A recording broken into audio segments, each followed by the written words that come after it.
서정주의 귀촉도 같이 보시겠습니다. 이 시는 사별한임에 대한 그리움과 회한의 감정을 귀촉도의 울음에 이입해서 노래하고 있는 시다. 먼저 귀촉도라고 하는 것은 우리 단어풀이 보면은 중국 총나라 망제가 나라에서 쫓겨난 후 총나라를 그리워하다가 죽은 넋이 변하여 된 새를 의미한다. 이렇게 보면 되겠고, 밤에만 오는 한을 상징하는 새다. 귀촉도와 같은 말로 불여귀, 두견새, 자규가 같은 말이다. 이렇게 볼 수 있습니다. 서정주의 귀촉도라고 하는 이 시는 한을 상징하는 그런 새의 이름이다. 이렇게 제목을 보겠습니다. 1년부터 같이 보시겠습니다. 눈물 아롱아롱 피리 불고 가신 임에 밟으신 길은 이렇게 되어 있습니다. 여기서 눈물이라는 게 나오고 피리 불고 가신님 이렇게 되어 있죠. 그래서 이 길이라고 하는 것은 이미 떠난 죽음의 길이다. 진달래 꽃비 오는 서역 산만리 이렇게 되어 있죠. 진달래도 여기서는 어떤 한의 이미지다 이렇게 보면 되겠고, 서역 산만리 하는 것은 이제 저승을 의미한다 이렇게 볼 수가 있습니다. 서역 산만리라고 하는 것은 서쪽에 있는 나라 이런 뜻인데, 여기서는 한 번 가면 돌아올 수 없는 그런 저승길 이렇게 의미하면 되겠고, 파촉도 마찬가지로 저승을 의미한다 이렇게 볼 수 있습니다. 흰 옷깃 여며여며 가옥신 임해, 여기서 흰 옷깃은 사람이 죽었을 때 입는 그런 수의를 의미한다 이렇게 보면 되겠죠. 다시 오진 못하는 파촉 산만리. 서역 산만리, 파촉 산만리 이렇게 이야기하면서 여기서 자신의 사랑하는 님이 이제는 다시는 돌아올 수 없는 저승길로 떠났다는 것을 알 수가 있습니다. 그래서 저승과 이승의 정서적인 거리, 다시는 돌아올 수 없는 길. 그래서 우리가 1년에서는 화자가 임과 사별했음을 우리가 짐작해 볼 수가 있습니다. 신이나 삼아줄 걸 슬픈 사연에 이렇게 돼 있죠. 신이나 삼아줄 걸, 이 서술어는 맨 마지막으로 가야 되는데 제일 처음에 나왔다는 것은 이 부분이 도치가 되어 있다는 것을 우리가 알 수 있습니다. 슬픈 사연에 올올이 아로새긴, 그 올마다 아로새겨놨다 이 말이죠. 용날 메투리. 용날 메투리는 삼 껍질로 짠 신이다. 그래서 메투리는 미투리의 방언이다. 이렇게 우리 단어풀이 되어 있는데, 신발을 이렇게 삼아서 이렇게 줄 걸 이렇게 후회하고 있는 그런 내용이 되겠습니다. 그래서 용날 메투리는 임에 대한 화자의 사랑을 형상화한 매개체다 이렇게 볼 수 있겠죠. 여기 도치되어 있는 부분을 우리가 다시 한번 본다면, 슬픈 사연을 오로리 아로새긴 용날 메투리 신이나 삼아줄 걸이라고 하면은 우리가 문법상 그 순서가 맞게 되겠죠. 그래서 일부러 도치법을 사용해서 표현해 놨다 이렇게 볼 수가 있습니다. 은장도 푸른 날로 인양 베어서 이랬습니다. 은장도는 여자들이 품고 다니는 그런 칼을 의미하는데, 은장도 푸른 날, 임에 대한 변함없는 사랑. 여기서 화자가 여성임을 알 수 있는 소재가 은장도가 되겠죠. 인양 베어서, 여기서 인양. 이러한 모습으로 줄곧 이런 뜻이네요. 부질없는 이 머리털 엮어드릴 걸. 부질없는 이 머리털. 임이 없으면 더 이상 이 머리털은 의미가 없다 이런 뜻이 되겠죠. 그래서 이 머리털을 은장도로 베어서 그 용날 메투리 신발을 삼아 드릴 걸 이렇게 이야기하고 있는 부분입니다. 이 부분도 마찬가지로 도치법으로 이루어져 있는데, 이걸 풀어보면 은장도 푸른 날로 이 부질없는 이 머리털 인양 베어서 용날 메투리를 엮어 드릴 걸 이라고 하면 문장의 어순이 맞게 되겠습니다. 그래서 우리 두 번째 연에서도 회한의 정과 탄식을 하고 있는 장면이다 이렇게 볼 수 있습니다. 초롱의 불빛, 지친 밤하늘. 자, 밤하늘이 지쳤다 이런 표현은 화자의 감정이입이 이루어진 부분이다 이렇게 볼 수 있겠고, 구비구비 은하수물 목이 젖은 새 이랬습니다. 은하수물이라고 하는 것은 밤하늘의 은하수가 사랑한 님과 나를 단절하고 있다 이렇게 보면 되겠죠. 목이 젖은 새. 자, 여기서는 귀촉도를 의미하고 한을 상징한다 이렇게 보면 되겠죠. 차마 아니 솟는 가락 눈이 감겨서 제 피에 취한 새가, 제 피에, 여기서 피는 그리움이나 정한을 의미한다. 제 피에 취한 새가 귀촉도 온다. 자, 여기서 귀촉도가 화자의 한과 슬픔을 담고 있는 감정이입되어 있는 그런 소재다 이렇게 볼 수가 있겠습니다. 그래서 귀촉도가 우는 것을 화자의 한과 슬픔으로 표현하고 있다 이렇게 볼 수 있습니다. 그대 하늘 끝 호올로 가신니마.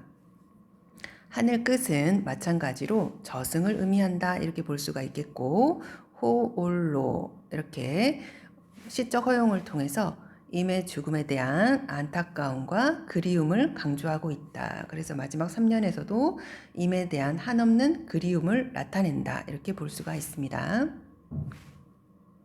자, 우리 서정주의 귀촉도 내용을 정리하면, 자, 자유시, 서정시, 주정시.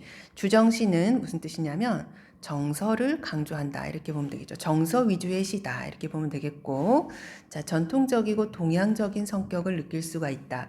주제는 사별의 한과 임에 대한 그리움을 나타냅니다.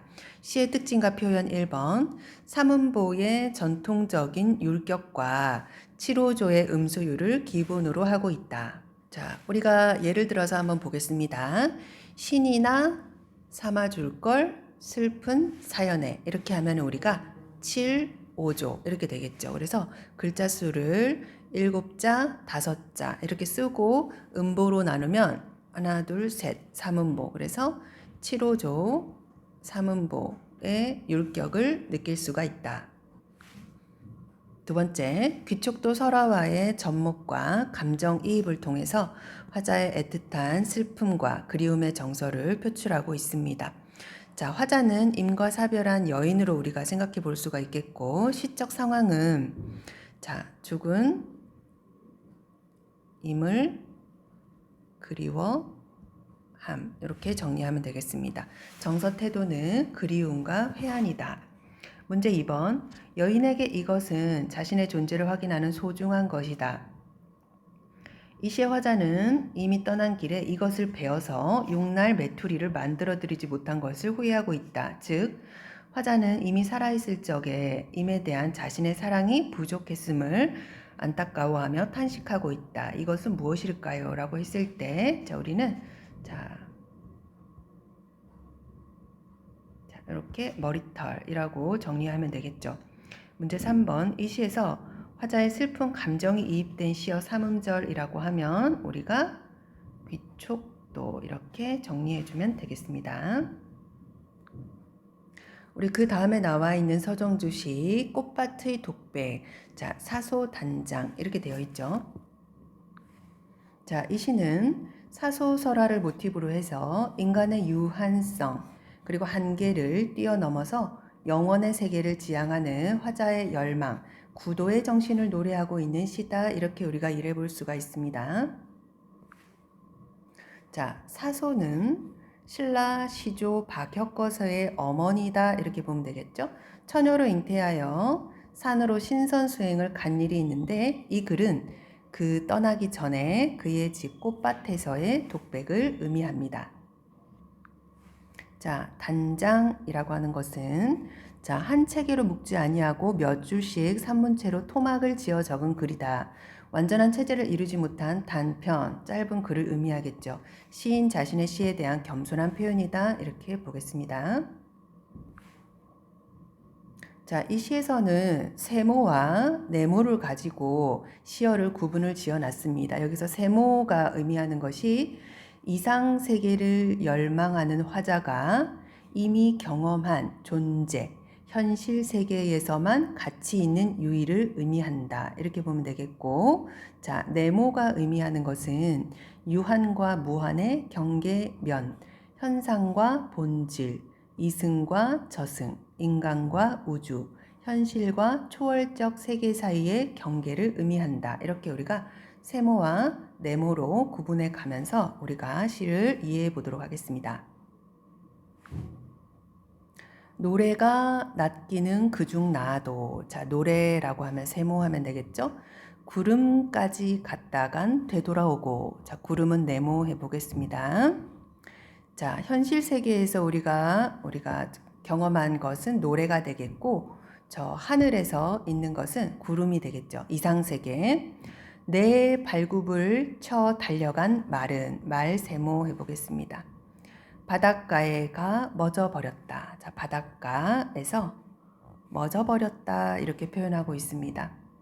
자, 여기서 보면 자, 되돌아온다 그리고 멎어버렸다 이런 서술어들은 이상 세계를 추구하는 그런 화자의 좌절을 의미한다 이렇게 볼 수가 있습니다. 활로 잡은 산돼지, 활로 잡은 산돼지, 매로 잡은 산새들에도 이제는 벌써 입맛을 잃었다 라고 되어 있습니다. 입맛을 잃었다라고 하는 것은 인간 세계의 유한성에 대한 회의를 느꼈다 이렇게 보면 되겠죠. 그래서 자, 이 6행까지는 인간 세계의 유한성에 대한 좌절 그리고 회의 이렇게 정리를 하면 되겠습니다. 꽃아. 자, 꽃을 부르고 있는데 이것은 화자가 추구하는 대상으로 자연 또는 영원을 의미한다. 아침마다 개벽하는 꽃아. 내가 좋기는 제일 좋아도 물랏 바닥에 얼굴이나 비치는 물랏 바닥. 자, 네모해주고 헤엄도 모르는 아이와 같이. 자, 헤엄도 모르는 아이. 자, 이상세계에 도달하고자 하나 그 본질을 알지 못하는 화자의 모습을 의미한다. 이렇게 보면 되겠죠. 나는 내 닫힌 문에 기대서 쓸 뿐이다. 문도 네모해 주겠습니다. 자, 여기까지 인간의 본질적 한계와 영원의 세계에 대한 동경을 의미한다. 이렇게 보면 되겠죠. 문 열어라 꽃아, 문 열어라 꽃아. 자, 영원의 세계를 향한 뜨거운 열망을 가지고 이야기하고 있습니다. 벼락과 해일만이 길일지라도 벼락이나 해일은 극복해야 하는 온갖 고통이나 시련을 의미하겠죠. 문 열어라 꽃아, 문 열어라 꽃아. 자, 계속 반복하면서 자, 열망과 안타까움이 심화된다. 끝없는 구도의 자세. 우리 구도의 자세라고 하는 것은 영원한 진리를 얻기 위해 추구하는 그런 자세다. 이렇게 볼 수가 있습니다. 그래서 14행까지는 영원의 세계에 대한 갈망 그리고 구도의 자세를 볼 수 있다. 이렇게 이해를 해볼 수가 있습니다. 자, 아침마다 개벽하는 꽃 이렇게 나오는데 화자가 추구하는 영원의 세계를 표상한 것으로 저녁에는 시들었다가 아침이면 다시 활짝 피어오르는 꽃의 모습을 통해서 소멸과 생성, 죽음과 부활의 방식으로 거듭 태어나는 생명의 모습을 나타낸다. 이렇게 해석해 볼 수가 있습니다. 자, 우리 꽃밭의 독백 정리하면 자, 자유시, 서정시. 자, 상징적이고 구도적이다. 구도적이다. 아까 말했죠. 영원한 진리를 추구하는 그런 자세. 주제는 초월적 세계에 대한 열망을 나타낸다. 자, 시의 특징과 표현은 고대 설화에서 모티브를 차용해서 창조적으로 변용한 시다. 이렇게 볼 수가 있습니다. 자, 이 시에서 말하고 있는 화자는 나가 되겠고 여기 나는 사소의 입장에서 말하고 있다. 이렇게 보면 되겠습니다. 자, 시적 상황은 자, 영원의 세계를 추구함이라고 정리하겠습니다. 정서 태도는 열망, 안타까움. 문제 2번. 이 시에서 현실과 초월적 세계의 경계를 의미하는 소재 4가지를 찾아 쓰시오. 현실과 초월적 세계의 경계를 의미하는 것은 우리가 네모로 표시한 소재를 찾았으면 되겠죠. 그래서 구름, 바닷가, 물랏 바닥, 문 이렇게 네 가지를 찾아서 정리해 주면 되겠습니다. 문제 3번. 이 시에서 화자가 추구하는 삶의 모습이 단적으로 제시된 구절을 3어절로 쓰시오 라고 했을 때, 자, 아침마다 개벽하는 꽃 이렇게 정리해 보겠습니다.